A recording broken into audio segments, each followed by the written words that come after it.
posibilidad de un ciclón. Ya Melissa tiene categoría, pero Aquinito y estas luces así, usted quiere que se vean los años.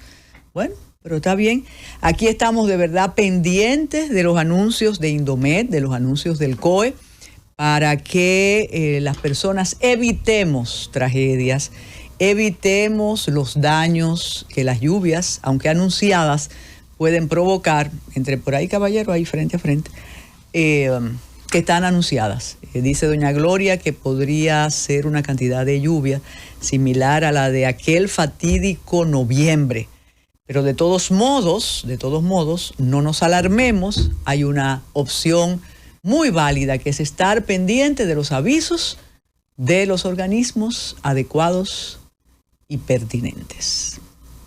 Señores, la semanal ayer fue la 101 entrega, sería la entrega 101 de la semanal.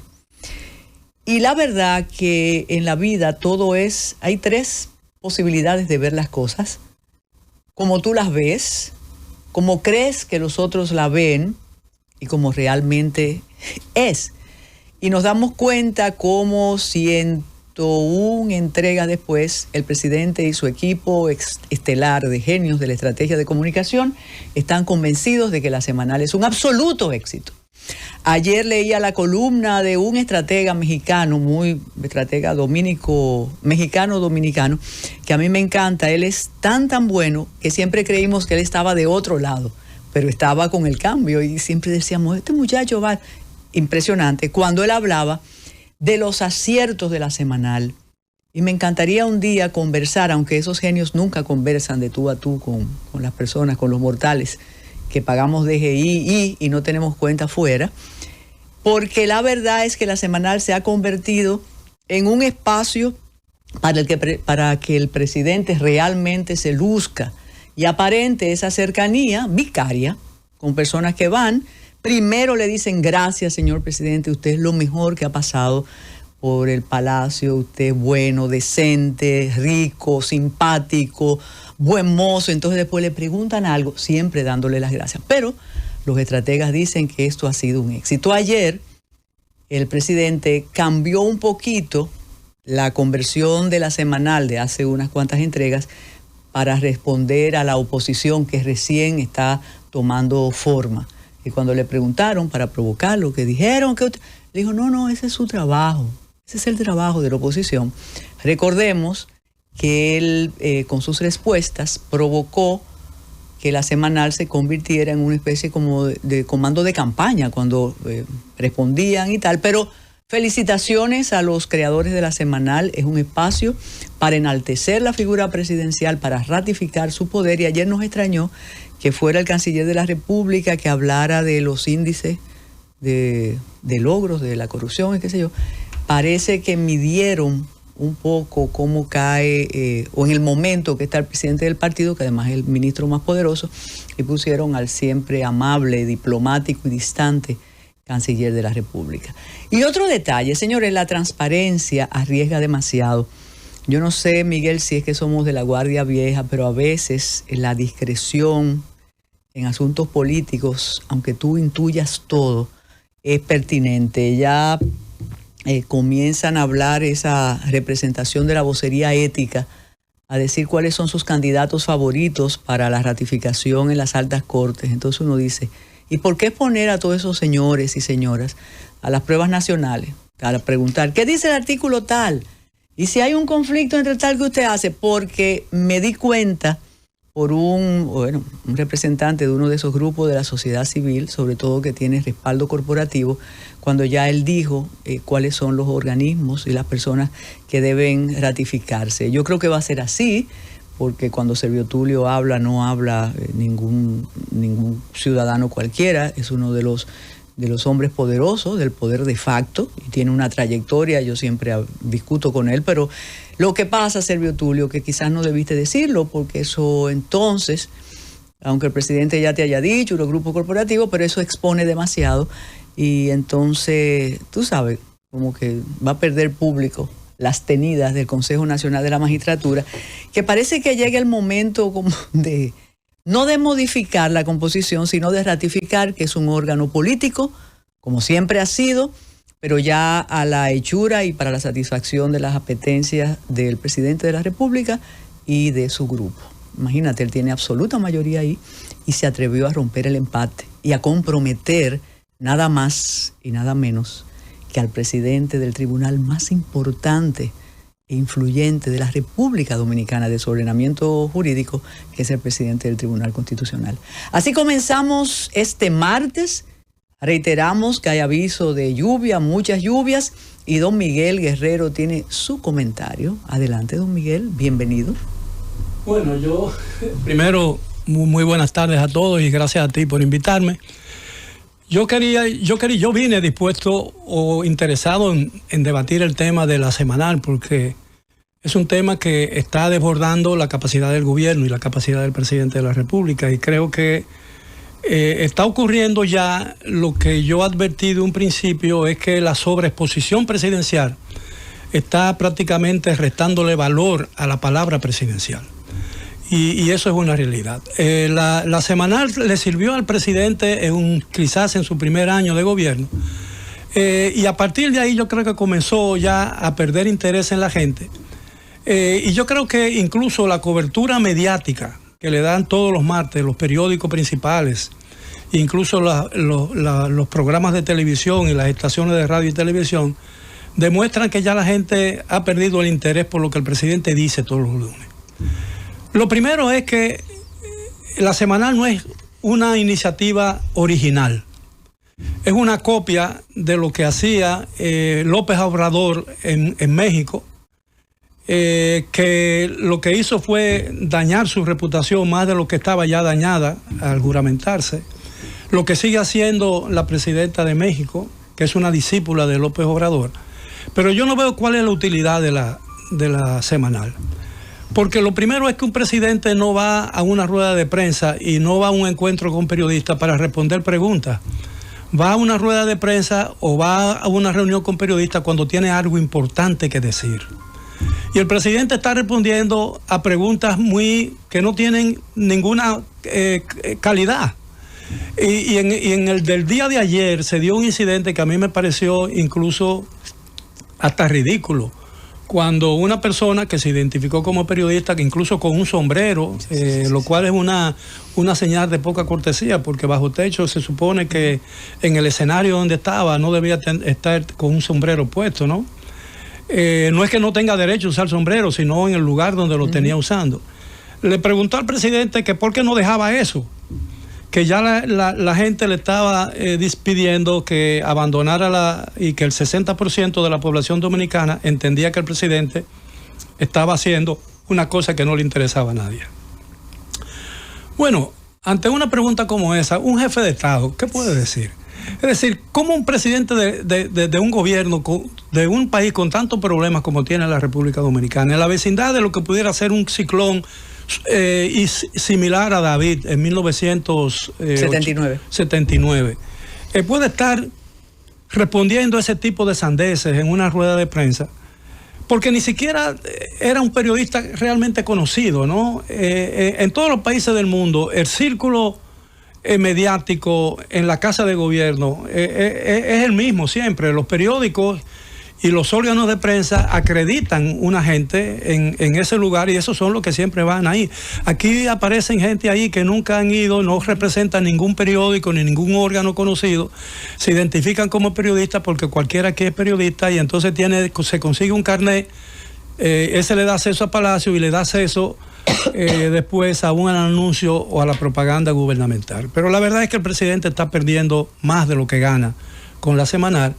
Y yo creo que llegó el tiempo de que el presidente espacie esa reunión, porque no es de ninguna utilidad y realmente no significa nada para el gobierno. No. Está exponiendo al presidente, está mostrando todas las deficiencias del presidente de la República, además. No, Miguel Guerrero, esa es tu percepción. Ellos están convencidos de que esa exposición acerca al presidente. Y hay un detalle, y tú como periodista y estratega veterano, realmente, y ayer yo hacía un comentario sobre los narcos y la corrupción, y dije, déjame hacerlo rápido, porque ya todo lo que diga el presidente en la semanal va a ser noticia durante toda la semana, servida naturalmente por quienes manejan la comunicación del presidente. Y hay algo que no hemos descubierto 101 días después, y se deben reír muchísimo de nosotros con ese tema, porque reitero, ellos están convencidos del éxito, es cuál ha sido el criterio para que las personas participen. Yo tengo una idea de lo que ocurre en tiempo electoral, y ocurrió en tiempo electoral. Recuerda que este joven que la sociedad civil convirtió en un héroe, el del sueldo cebolla, ¿te acuerdas? Así es. Él era un asiduo. Después, cuando se descubrió algo de violencia doméstica y demás, como que le bajaron los humos, pero luego él formó un movimiento de respaldo al presidente Abinader. El presidente fue, así como juramentó, Zorrilla lo juramentó, fue a San Cristóbal y demás. Pero entonces, ¿quiénes son los que van? Porque solo en ocasiones han estado los directores de medios y algunos periodistas de renombre, pero traen desde Nueva York, traen representantes de la comunidad de Nueva York, y naturalmente eso implica una cobertura económica y demás. Pero ellos se sienten muy seguros y muy confiados. Y recuerda que el presidente Balaguer hacía algo similar. El Consejo Nacional de Desarrollo era un acercamiento, ¿eh? Balaguer hacía no fue una originalidad. Sí, pero incluso Balaguer inspiraba un respeto que no inspira el presidente Luis Abinader en la prensa incluso, que oscilaba entre el temor y la osadía.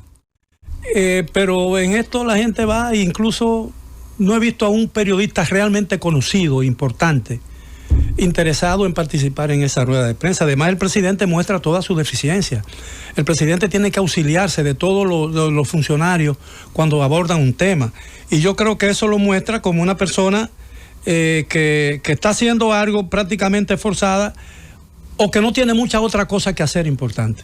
Que esa fue la pregunta. ¿Cómo usted viene aquí todos los lunes, aunque fue muy mal formulada, cuando usted tiene tantas cosas importantes que hacer, en lugar de venir aquí a responder preguntas? Y insisto, un presidente no va a un sitio con la prensa a responder preguntas, porque le pueden hacer cualquier tipo de pregunta. Es cierto que usted hizo tal cosa cuando niño, que se robó un asunto, ¿no? Uh-huh. Es decir, el presidente va a una rueda de prensa y se reúne con periodistas cuando tiene algo que decir. No solamente con periodistas, el presidente le habla a la nación. Cada vez que el presidente dice una palabra, le está hablando a la nación. No le está hablando a sus hijas ni a su esposa, le está hablando a la nación.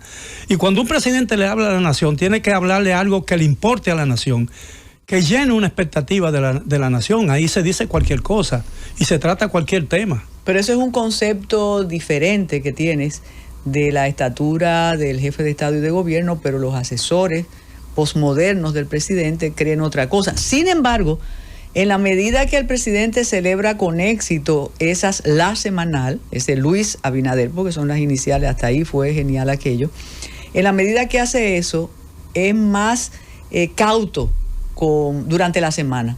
El presidente no es de fácil abordaje si tú lo ves en un camino, o si tú lo ves hoy que está en Puerto Plata, o él camina mucho, anda mucho. Él no es, cualquiera no le puede preguntar al presidente en esas andanzas. Es ese día y cuando él quiere. Pero él habla prácticamente todos los días. Exacto, él habla todos los días. E incluso, bueno, yo he dicho siempre que ellos pueden tener un control de la semanal a través de los que participan en ella. Pero que iba a llegar un momento en que no podrían tener control sobre los temas a discutir. Entonces, la prensa que va allí, los medios que envían un responsable, no aquellos advenedizos que se filtran porque son amigos, porque tienen una fuente de acceso al Palacio Nacional, van con una pregunta ya prehecha de algo que le interesa a su medio. Mira, aquí yo ayer a mí me llamó mucho la atención, lo estaba buscando, pero no lo encuentro. Ayer me llamó mucho la atención un informe de una comisión en la Cámara de Diputados, la Comisión de Obras Públicas y Comunicaciones, una comisión de la Comisión de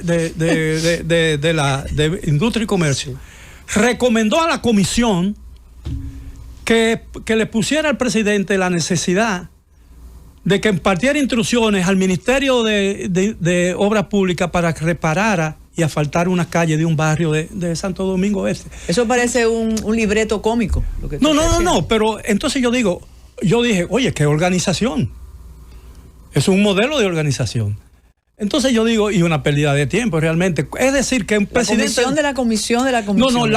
Una comisión de la Comisión de Obras Públicas y Comunicaciones de la Cámara de Diputados le recomendó a la comisión que le recomendara al presidente de la República que ordenara al Ministerio de Obras Públicas la reparación y asfaltado de calles.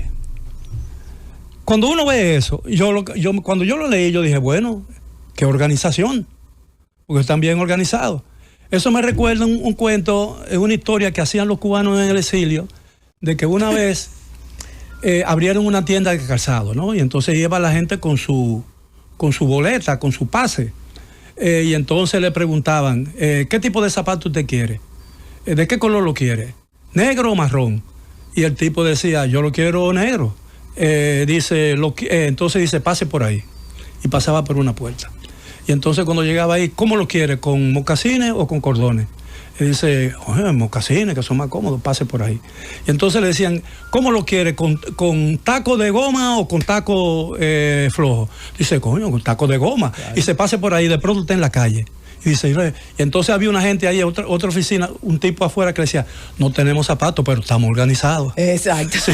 me gustó sí, eso. Entonces, esta gente está muy bien organizado, pero yo creo que el presidente está cometiendo un grave error. Y la palabra presidencial, que es lo que me preocupa a mí, como ciudadano, no como defensor de la política del gobierno, es que la pérdida del valor de la palabra presidencial puede en un momento dado provocar una crisis.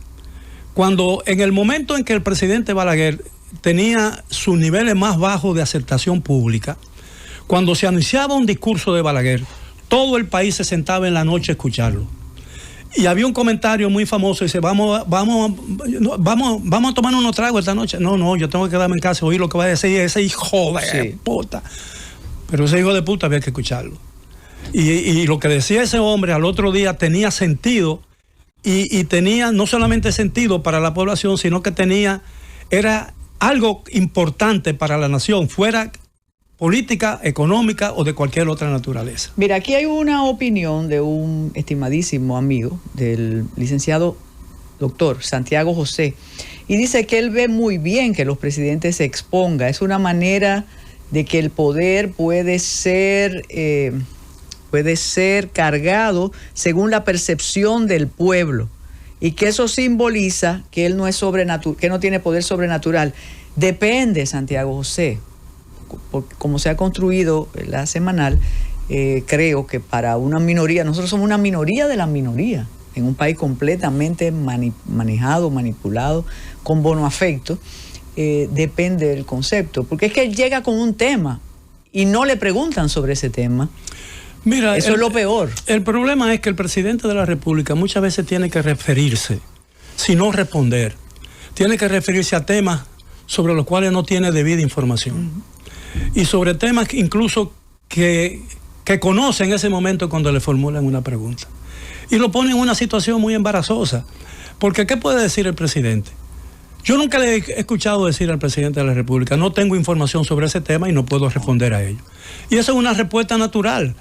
Pero es una respuesta que él tiene que dar por la frecuencia que él habla al país. Mira, el problema principal, y yo lo conversé una vez con Homero Figueroa, que es un gran amigo mío, hace mucho que yo no lo veo. El gestor de la semanal. Sí, bueno, no. Dice el espía de Diario Libre que sigue en Palacio. Bueno, no. Sí. Bueno, porque ha sido una persona muy valiosa para el presidente desde el punto de vista, incluso en la oposición y mucho después. Pero el problema del presidente, y lo que lo ha obligado o lo mantiene obligado a seguir en la semanal, es que tiene una estructura de comunicación muy horizontal, donde hay muchas islas. Es un archipiélago de comunicación lo que el presidente tiene. Entonces, tiene un vocero presidencial, tiene un director de prensa de la presidencia, tiene un DICOM, tiene otra cosa que tiene otro nombre. Y cada departamento de comunicación de los distintos ministerios responden no a una política de comunicación central, sino a los deseos y las necesidades del ministro en particular. Entonces, un gobierno así comete muchos yerros. Mira, yo no me imagino, por lo que uno intuye y conoce, la ventaja. En días pasados con Rudy González hablaba de algo para referir a una persona de la administración pública, y dice Rudy, lo que pasa es que cada vez más conozco a menos de los influyentes, porque es otra generación. Antes, aunque uno dijera lo que tú estabas planteando de Balaguer, pero uno conocía a esas personas. Esta es otra generación. Entonces, yo no me los imagino a ellos, porque el temperamento del presidente ese es el problema, Santiago José, de absoluta, creo que es uno de los políticos más distantes que hemos tenido, sí, manejando una cercanía absolutamente ficticia, pero él vive su mundo, eso está, y parece que así lo hace con sus seguidores más que fidelísimos. Entonces, yo no creo que en Jarabacoa hubiera un clima de, hey, tómate un trago, no me parece, pero algo pasó ahí, porque observa a Miguel Guerrero, un saludo para muchos amigos allá en Jarabacoa, de esos gurús que saben manejar la situación aquí desde allá arriba. El clima ayuda. Ayuda muchísimo, y ahora que hay incomunicación por las piedras y demás, reflexionan más. Fíjate que después de esa reunión, el presidente del PRM ha bajado un poquito la guardia. Después que se fue el ministro de Hacienda, Paliza tomó un protagonismo más que merecido, pero él es que hablaba hasta esa reunión de Jarabacoa. Y ahora, ¿tú te acuerdas la narración de las carreras en el hipódromo, verdad? Ahora viene a la carrera alguien que fue quizás la única persona que le hizo oposición al presidente junto con Ramón Alburquerque, que es Guido Gómez Mazara. Es Guido que está respondiendo los asuntos que afectan el partido, no el presidente del partido. Y a veces uno elucubre y dice, cuidado si que evaluaron quién cae mejor o a quién oye mejor. Entonces, eso es importante, tú que hablabas de un archipiélago de personas que reciben y responden pequeñas críticas que le hacen al poder. Pero es lo que te digo, el presidente va y se presenta en la semanal con muy poca cosa que decir, es decir, esperando una pregunta. Y la mayoría de las veces la pregunta que se le formulan al presidente con sentido la responde otro. Sea Ito Bisonó, sea Celso Marrancini, sea la persona que él convoca a la reunión. Es casi una junta de gobierno. Las reuniones para que otros digan lo que el presidente no está en capacidad de decir. Y el presidente no puede proyectar esa imagen. No puede proyectar esa imagen porque esa imagen refleja la de un hombre que no está al tanto completamente de todo lo que ocurre a su alrededor y sobre lo cual él tiene la primera y absoluta responsabilidad. ¿Entiendes? Porque el presidente es responsable de los apagones, el presidente es responsable de los éxitos y de los fracasos del gobierno. De manera pues que yo pienso que le seguirá haciendo mucho daño en la medida en que el gobierno envejezca, porque el gobierno cometió un error el año pasado cuando inició el segundo mandato. Yo siempre dije que el presidente Balaguer anticipaba una crisis de opinión en el gobierno y se adelantaba y cambiaba aquellos funcionarios en área crítica mucho antes de que esa crisis estallara. Y eso yo lo llamé en una oportunidad rejuvenecer el gobierno. Y él me llamó la atención incluso una vez porque lo leyó y le causó mucha gracia eso. En una entrevista que yo le estaba haciendo para un libro, porque yo todavía trabajaba para el Caribe también y para Prensa Unida. Y él me dijo que a mí que era una buena idea de rejuvenecer el gobierno. El gobierno de hoy es absolutamente el mismo gobierno del 16 de agosto del 2020, solo que algunos fueron rotados de un ministerio a otro y le cambiaron la posición, pero son absolutamente, en un 90 o 95% las mismas personas, el mismo grupo, con las mismas ideas, y el gobierno es tan viejo a pesar de la edad que tiene. Pero es que hay un manejo estratégico excelente, y luego le voy a decir los piropos, pero espérate, Victorino, no se puede dañar el ego o alimentar el ego de don Miguel. Es que pero ¿quién dice que yo estoy? Usted verá, ellos se manejan tan bien que tú hacemos un sondeo en la calle y van a decir, no, el presidente cambió a todo el mundo. O el presidente, cuando hay errores subsanables, desvincula. Y eso no es verdad, el presidente rota simplemente, o premia en esa rotación. Fíjate, este muchacho que era de los líderes de la Marcha Verde, que hubo un liderazgo, yo tengo como 5 tipos de liderazgo en la Marcha Verde. Había un liderazgo que era el difamador, esos muchachones que desde la estatura moral inexpugnable se ponían en la plaza a decirnos de todo a todas las personas que le duplicábamos la edad o que teníamos historia en la comunicación o en las funciones públicas. Pero ese muchacho, desde que llegó al premio, desde que disfrutó el premio del presidente, cometió errores subsanables. Y ese muchacho ahora disfruta de un cargo diplomático en Canadá, que es Bartolomé Pujals, que tuvo un alto... Se caracterizó por los alquileres de oficios. Exacto. Sí, esa fue la compensación a la campaña difamatoria. Oye, te puedo mencionar 40. Entonces, él no los desvincula. El equipo de estrategia del presidente nos hace creer que él se va, pero Fulcar fue el primero afectado, y Fulcar es el ministro sin cartera. Pero eso es lo que te digo, que es el mismo gobierno del 20 de agosto, del 16 de agosto del 2020, solo que algunos no están en la misma posición original, pero están en posiciones también muy influyentes. El presidente tiene un círculo muy estrecho a su alrededor. Por ejemplo, el problema más grave que tiene, uno de los problemas más graves que tiene el gobierno del cambio hoy en día es la electricidad, la luz eléctrica. Eso es percepción, dirían algunos. Sí, pero tiene a una misma persona dirigiendo el sistema, que es el buen amigo, el licenciado Celso Marrancini, que yo creo que en algún momento tiene que verse si no hay diría yo, un problema de interés ahí, porque él es actor del sistema, porque él comercializa con energía. Y entonces yo creo que un proveedor, no importa que no sea el gobierno, no puede ser el que controle un área del gobierno dominicano. No puede ser las dos cosas al mismo tiempo. Hay un conflicto de interés ahí. Que de lo sublime a lo real, tú recuerdas cuando el presidente nombró a un encargado, a un manejador de juegos en la lotería. Y tengo una amiga muy sagaz que dijo, pero ¿y cómo hace eso? Si ese es su negocio. Y fíjate, parece que se dieron cuenta y por eso vino el asunto del número 13. Hay un dato antes de la pausa, Miguel, importantísimo. Y tú lo dijiste así, como normal. Y ese es el problema de aislar al presidente, a pesar que dicen que él chatea y que él está muy al tanto de todo. Tú dijiste algo que a mí y lo voy a repetir para los millones de personas que nos están viendo y luego nos insultarán aquí y fuera de aquí. El presidente me leyó. Yo no tengo ni siquiera la sospecha que el presidente de la República lea a los articulistas en los periódicos. A él le dicen lo que decimos algunos. Y eso es terrible, porque entonces no puede ni saber quién le adversa, quién no.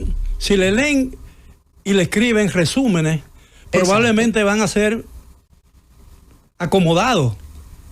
No molesta al presidente. Mira, hay gente aquí, yo sé de mucha gente que tiene problemas en sus funciones, y cuando vaya al presidente se lo dice a otra gente, dice, pero díselo al presidente. Exacto. Que el presidente tiene que escucharlo. Dice, no, yo veo al presidente una vez cada 2 meses, que se lo diga a otro. Claro. Entonces, cuando al rey no se le ofende. Sí, cuando la gente le oculta información que el presidente necesita saber, no le está evitando un problema, le está creando un problema. Uh-huh. No molesta al presidente, que tiene muchos problemas, pero por eso mismo es que tiene muchos problemas, porque nadie se atreve a comunicárselo por miedo, o porque no quiere ofender al presidente y no quiere que el presidente diga, oye, no me dejen pasar más a ese tipo, que lo que me trae aquí es problema. Uh-huh. Como yo he escuchado muchas veces que dicen de una persona, ese es un pájaro de Maragüey. Exacto.